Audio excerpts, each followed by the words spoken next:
for some dirt therapy. All right, this time on SuperATV Dirt Therapy, we're going to get our dirt therapy on with some heavier radius rods on the X3 XRC. We want to be tough on the trails, don't want to have any issues. This is how you do it. All right, so here we go. Here's a heavy-duty radius rod kit from SuperATV. These are the tubed ones. They also make some square ones. Kind of just whatever you prefer. Nice heavier radius rod plate. Some new nylock nuts, because I've said in the past, once you take a nylock nut off, you kind of stretch the nylon, you need Loctite. These little washers, disregard those. You don't need those for this kit. That's for a different kit. All the spacers. And then the frame side spacers here, there is a difference. There's thick ones and thin ones. The thick ones go frame side, thin ones go out. They got nice heavy duty heim joints, nice heavy duty uniballs on this side. And of course you can get them pre-adjusted so you don't have to. Yeah, because SuperATV, they're that cool. Send them to you pre-done. The last little note, they're engraved. T for top, M for middle, B for bottom. The engraving goes inside, frame side. So that really makes it pretty simple. This is all the wrenches you'll need. An 18 socket, 18 wrench, and a 19 wrench. 19 is for the center link for the nut on the inside. And that's really about it. So we'll go ahead and got the wheels off. Go ahead and take them off. You can replace them all at once or all but one or one but all and whatever. Kind of however you feel like doing it is really the way I advise. So once you zip all the 18mm nuts off, take the plate off, you'll notice the plate's relatively thin compared to the new one. That's going to be a good strength factor. Something to take note in, the middle rod. I'll show you something right quick. Take it off. It is basically bolted straight to the side of that aluminum bearing carrier. There's a metal washer, steel washer, that goes right here in between the rod and the bearing carrier.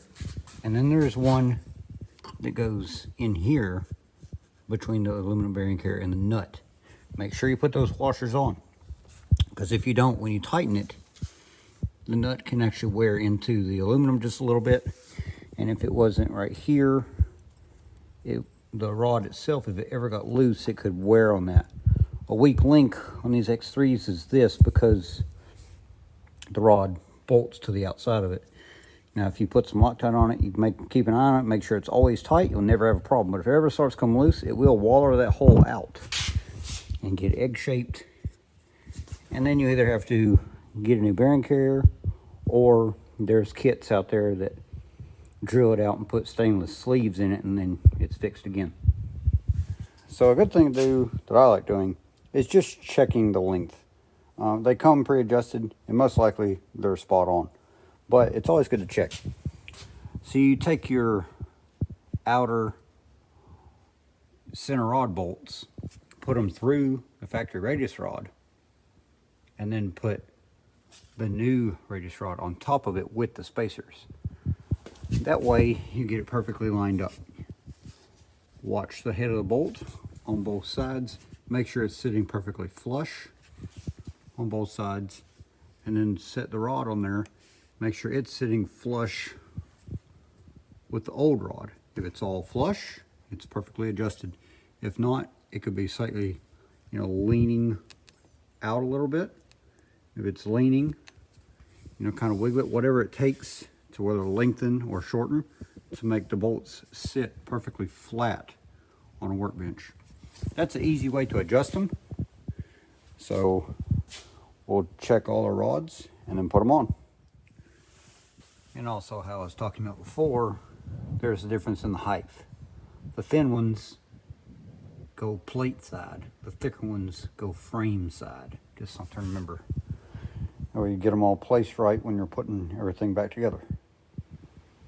So once you get all the rod lengths checked and installed, you'll go through, and I advise put a little Loctite on all your all your bolts, snuggle them all up and torque them.